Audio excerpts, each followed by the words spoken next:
আমার ভাতিজা, আমার ছোট ভাইয়ের ছেলে, এই যে উঠাইতেছে। এই যে দেখেন, এই খুব আনন্দ নিয়ে কিন্তু আলুগুলো সংরক্ষণ করতেছে। এই যে দেখেন। আসসালামু আলাইকুম, নতুন আরেকটি ব্লগে সবাইকে স্বাগত। দর্শক, আপনারা জানেন যে আমি বেগুনের চাষ করছি, আবার এই যে পাশে খাওয়ার জন্য কিছু আলু রোপণ করছিলাম, যে যাতে খাইতে পারি এই ব্যবস্থাটা হয়। এই যে আজকে মূলত 2 কেল তুলবো। এই যে আমার ভাতিজা, আমার ছোট ভাইয়ের ছেলে, এই যে উঠাইতেছে। এই যে দেখেন, এই খুব আনন্দ নিয়ে কিন্তু আলুগুলো সংরক্ষণ করতেছে। এই যে দেখেন, যেটা এডি কি আলু এডি কই না? হ্যাঁ, আচ্ছা, তোমার নাম কি? যেটা তোমার নাম কি? ইব্রাহিম।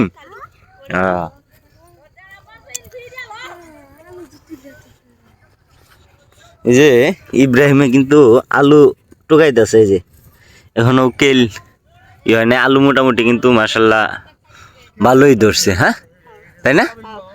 এই যে দেখেন, মোটামুটি ভালোই আলু ধরছে।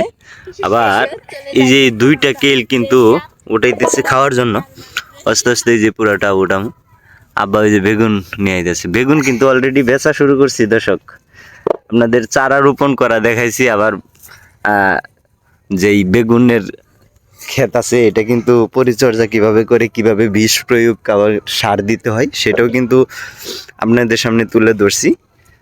আবার প্রায় 30 কেজির মতো হবো বেগুন বিক্রি হয়েছে, কিন্তু ওই ভিডিওটা আমি দিতে পারি না, এই জন্য আমি দুঃখিত। কারণ আমি বাসায় আসছিলাম না, আব্বাই উঠাইছে, উঠাই হাইরা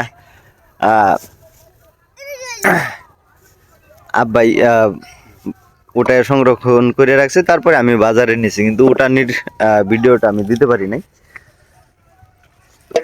আজকে কি এই 2 কেলি উঠাই ভাই? এই 2 কেলি উঠাইবো দর্শক, খাওয়ার জন্য আজকে। মানে আর যাতে আলু না কিনা খাইতে হয়, এর লাগি আব্বা কইতে আপাতত 2টা কেলি উঠাই রাখি, যাতে খাওয়াটা চলে। এই যে উপরের যে আলুগুলো আছে, মানে গাছ টান দিয়ে উঠাইছে, উপরে যে আলুগুলো বাড়ছে এটি কিন্তু এই যে এইটুকু হয়েছে, মানে 2 কেলে। ওই যে আমার ছোট ভাইয়ের ছেলে ও সংরক্ষণ করতেছে, যে ইব্রাহিম খলিলুল্লাহ। যেটা বড় আলুটি আমি নিমুন। হ্যাঁ, হ্যাঁ, তুমি তুমি নিতে না? হ্যাঁ, তো তোমার আব্বারে এনে পাঠাইবা না? হ্যাঁ, ডিম খাইবা? আলু খাইবা না? আলু খাইব না, অনেক পাক না। আর এবার কিন্তু মাশাল্লাহ বেগুনের সাইজ কিন্তু অনেক ভালো, আর এটার জাতটা কিন্তু অনেক সুন্দর। বাজারে অন্যান্য বেগুন 20 টাকা কেজিতে, আর আমার এই যে বেগুনগুলো মাশাল্লাহ 30 টাকা কেজিতেই বিক্রি করে ফেলে। একদম সাদা লম্বা বেগুনটা, এটা মাশাল্লাহ, এটার বেগুনের কোয়ালিটিটা অনেক সুন্দর। এই যে আমি দেখাই একটু ভিতরে নিয়ে, এই যে দেখেন, একদম সফট বেগুন। দেখেন, আবার ওই দুই পাশে একটা ধরছে। প্রত্যেকটা গাছই কিন্তু মাশাল্লাহ ভালো একটা ফলন দেখতে পারতেছি আমরা। এই দেখেন, এই যে পাশে এই যে ধরতেছে, কালকা উঠানো হয়েছে 18-19 কেজি কালকা উঠাইছি। এই যে এটা জাল দিয়া ঘুরার কারণ হলো, প্রথমে যখন উপরে ছাউনি না দিছিলাম এই জাল দিয়া, তখন কিন্তু বুলবুলি পাখি প্রচুর নষ্ট করছে আমাদের বেগুনের করা, একদম খুরল করে ফেলছে। আর এই যে জাল দেওয়ার পরে মাশাল্লাহ এখন আর বুলবুলি পাখি আসে নাই, এবং ফলনও ভালোই টিকতেছে, নষ্ট হয় নাই।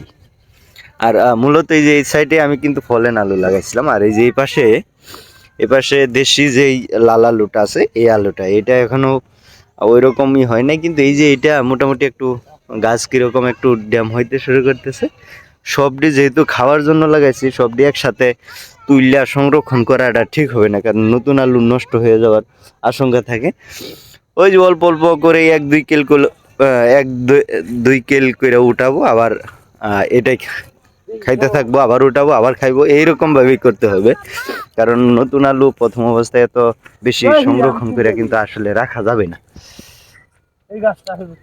তো দর্শক আর কথা বাড়াচ্ছি না, মূলত এই আপডেটটাই দেওয়ার চেষ্টা করছি যে আমি কি কি কাজ করি বা গ্রামে থেকে যে কি কি কাজ করা যায়, কি কি উৎপাদন করা যায়, এই গ্রাম বাংলার কাজগুলো আসলে আমারও ভালো লাগে, আশা করি আপনাদেরও ভালো লাগবে।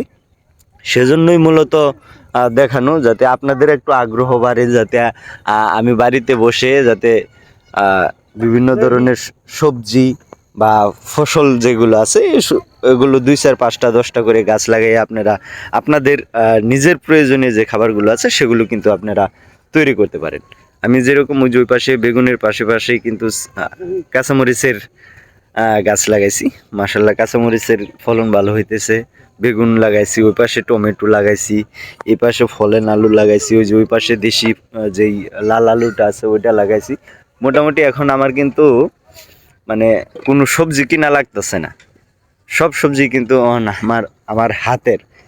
মূলত এই একটা কনসেপ্টই যে আপনারা 2, 4, 5টা 10টা খাওয়ার প্রয়োজনে যে গাছগুলো দরকার ওগুলো লাগান, নিজেদের উৎপাদিত পণ্যগুলোই আপনারা কিন্তু খাইতে পারবেন, বাজার থেকে কিন্তু কিনা খাওয়া লাগতে পারবে না।